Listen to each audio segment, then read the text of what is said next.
sound speeds. And why am I in my car? Well, it's very simple. My wife said, would you run around the corner to the grocery store and grab us a few things? I said, absolutely. And then in my mind, I said, I'm going to take this 30-minute trip and turn it into 2 hours by shooting a video.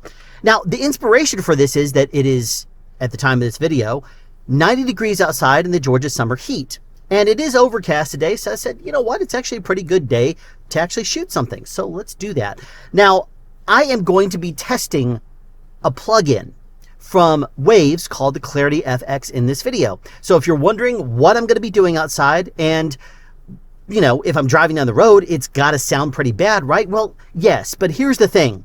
A lot of the times, if you work in the movie and television industry, a car does not go on. It is on a trailer, a process trailer, insert car, whatever they call it, and it's driving down the road on the back of a trailer, so that way the actors don't have to drive.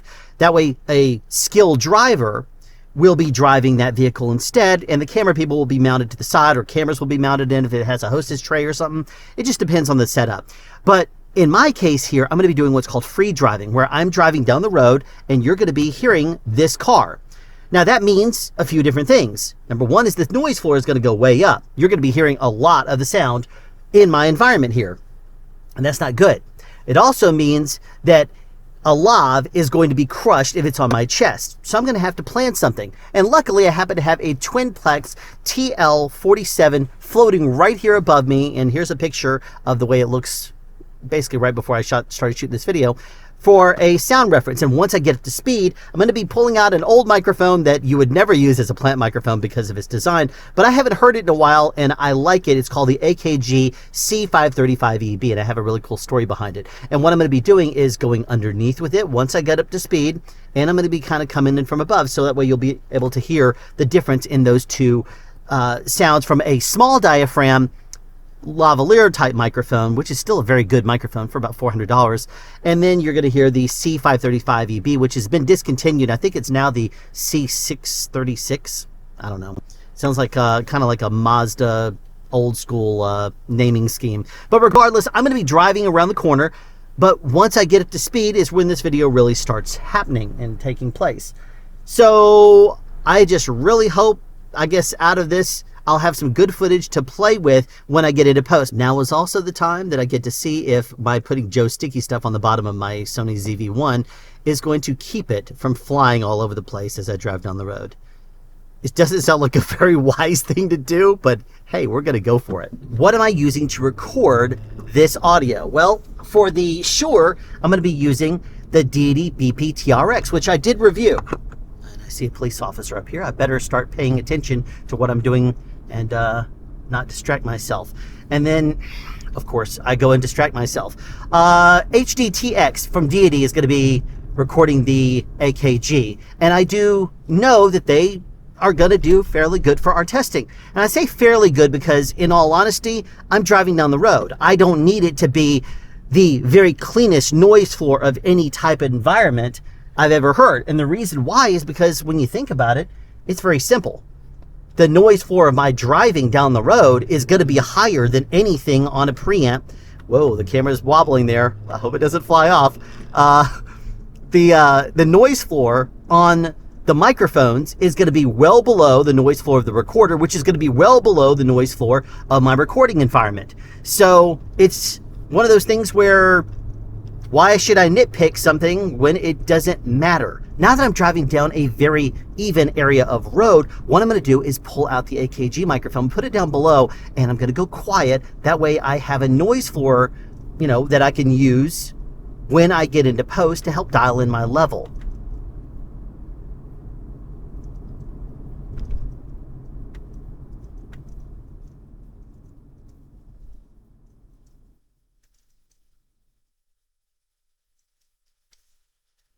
One of the best practices that you have when using an app like this, where you're listening to background noise, is to record yourself kind of a room tone. While this is going to be a little bit difficult since there really is no consistent audio level in the background, but what I'm going to do is pull onto the interstate here. Just missed my turn back there, and I didn't actually technically miss it. Camera, don't go flying off. But I basically have to get a noise floor test in order to do this, and then I figured might as well just drive down. Let's just accelerate. but I got to get up to speed so that way I can get a noise floor test to dial out in post.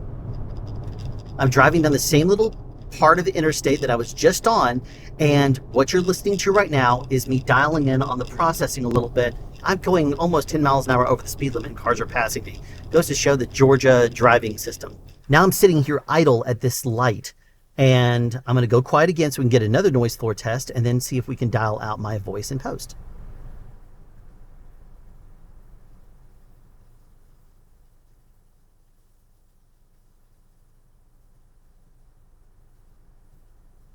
Okay, so you can see at this point in time that one little dial there. Now there's a couple of other little settings you can use to tweak it. I don't know what those do. Let the truth be known, I would have to listen to it in more depth. But I do know that for the most part, I can dial in on some pretty aggressive sounds in the background if I use Clarity FX. And it's simply one dial, pretty mindless, it handles it for you. Because this area of the interstate may sound different than the other side of the interstate that I was just traveling on, I'm going to kind of tweak in my level on the fly as I am playing through this, like you're seeing on the screen right now, and you can see how the background noise changes. Now, it's also important to note that when you are doing something like this, in a post-type environment for a movie or a television show, or maybe even if you're just recording for a podcast, there becomes a point when the background noise level is less important than the quality of your audio. So as I get too aggressive, the background noise does indeed go away, but then what you have to listen to is little modulation and artifacts and stuff, making noises that you don't want to have in your audio recording. Another thing you have to consider is that if you scrub your audio completely clean, like my voice right now, if I go really aggressive on the dial, then that means that it may be clear of all the background noises, but then I'm going to have to add back realistic type sounds when I get into post. And that's not necessarily good because then it's going to sound nothing like it really sounded like when I was driving around the road. Now, I could dial it out a little bit, bring up certain frequencies and make it sound more like it was real, like it was the actual recording. And I think it's going to play better personally if you do that, even if it means there's a little bit more background noise. Also considering that you're not cutting in as much on the vocal frequencies of the dialogue that was recorded. Now I'm going to put down the AKG microphone because I'm now pulling into the parking lot. Something that you might be asking yourself is, how aggressive really do you or should you go with all of this? Well, it's very simple. Use your ears. That's one of the reasons why the Clarity FX plugin is so cool. You can actually just dial in on the settings that you want, as clean as you want to, or as mild as possible. Just to kind of treat the general overview of the sounds that you're hearing, or you could decide to be very aggressive with it. Depends on what you're going for and how much you're planning on dirtying it up later. If you're doing a special effects type movie, you might get very aggressive with it, knowing you're going to be adding in beeps and buzzes and all kinds of other sounds in the real world. So if post is not your strongest suit and you want to dial in your background noise in a very simple and easy way using one dial, then consider Clarity FX. And I did put a link down in the description if you'd like to check it out. I have personally seen it go on sale all the way down to about $30, but normally it's a little bit higher than that. Maybe watch for it on sale if that's something that you're looking for at a deep discount. But in the meantime, it is something to consider as a baseline for your background noise processing, because you can still add and remove other things through equalization. You can use all these other plugins that you want to, but that is at least one that you can use to dial in on your background noise. And I've done that quite extensively in videos that I've used where I have been in a very noisy environment. Like, for example, when I did my cable wrangling video outside, there were a lot of planes. He is literally circling. There was a dog that was barking nearby. Here's the very easiest way for me to break down this technique. No. And I didn't like that at all. As a matter of fact, in my car as I've been sitting here driving, and since I left my house, I've had the air conditioner on the entire time. Have you noticed it? Maybe you have, maybe you haven't. But keep in mind, in this video, I have only done processing for one thing, and that is for background noise removal using Clarity FX. And you have seen the dial on the screen the entire time to see what it's doing and what my settings have been as I've adjusted them on the fly throughout this recording. The processing that you have been listening to this entire time, I did normalize on the output to -16 LUFS. So at least there's that done as well for your hearing benefits. So that way you don't have to adjust the volume up and down. But the background noise level, you tell me in the comments down below, what did you think about it in this video? Simply by using one plugin. Thank you for tuning in to this episode of SoundSpeeds. Be sure to tune in the future for more interesting use of plugins. Me going to get groceries or doing other dad/husband type things, probably, and recording it, just because that's what I do. And of course, sound advice.